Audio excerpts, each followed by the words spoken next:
नमस्कार दोस्तों, आपका मेरे YouTube चैनल कथा भक्ति साधना में स्वागत है। हिंदू धर्म में मकर संक्रांति बड़े धूमधाम से मनाया जाता है। मकर संक्रांति पर नदियों में स्नान करने के लिए लोगों की बड़ी भीड़ उमड़ती है। इस दिन गंगा सागर, गंगा गोदावरी और प्रयाग आदि नदियों में स्नान करने का विशेष महत्व है। मान्यता है कि इस दिन गंगा स्नान करने से व्यक्ति के सभी पाप नष्ट हो जाते हैं। गंगा स्नान करने पर 10 अश्वमेध यज्ञ और 1000 गाय दान करने के बराबर पुण्य फल मिलता है। हिंदू धर्म में सदियों से मनाया जा रहा इस पर्व को दान, पुण्य और शुभ आरंभ का प्रतीक माना जाता है।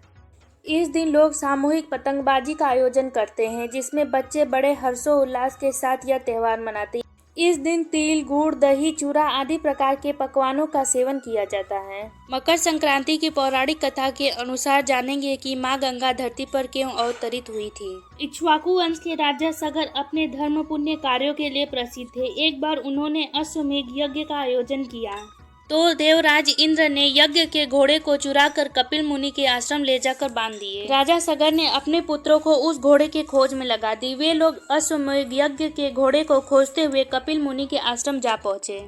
उन्होंने अपने घोड़े को कपिल मुनि के आश्रम में देखा तो मान लिया कि कपिल मुनि ने ही घोड़े को चुराया है। राजा सगर के पुत्रों ने कपिल मुनि पर अश्व चोरी का आरोप लगाया। इस बात से मुनि क्रोधित हो गए, क्योंकि आरोप झूठा था। उन्होंने क्रोध में आकर राजा सगर के 60,000 पुत्रों को भस्म कर दिया। अब इनको ढूंढने के लिए राजा सगर के पुत्र अंशुमान निकला। उसने कपिल ऋषि की स्तुति की तो मुनि ने कहा, यह घोड़े तेरे पितामह के यज्ञ के हैं, ले जा इसे। अंशुमान ने ऋषि से अपने चाचाओं के उद्धार का उपाय पूछा। ऋषि ने कहा, उनका उद्धार गंगा जल से ही हो सकता है। यदि गंगा जी यहाँ पधारे तो इनका कल्याण हो सकता है। गंगा जी को प्रसन्न करने के लिए अंशुमान ने, उनके पुत्र दिलीप ने और दिलीप के पुत्र भागीरथी ने तप किया। राजा सगर के वंशज के कठोर तप को देखकर माँ गंगा बहुत प्रसन्न हुई। माँ गंगा ब्रह्मदेव के कमंडल से निकलकर भगवान शिव की जटाओं से होती हुई पृथ्वी पर अवतरित हुई। भागीरथी ने माँ गंगा को कपिल मुनि के आश्रम ले आए, जहाँ उनके स्पर्श मात्र ही राजा सगर के 60,000 पुत्रों को मोक्ष मिल गया तथा उनके पाप नष्ट हो गए।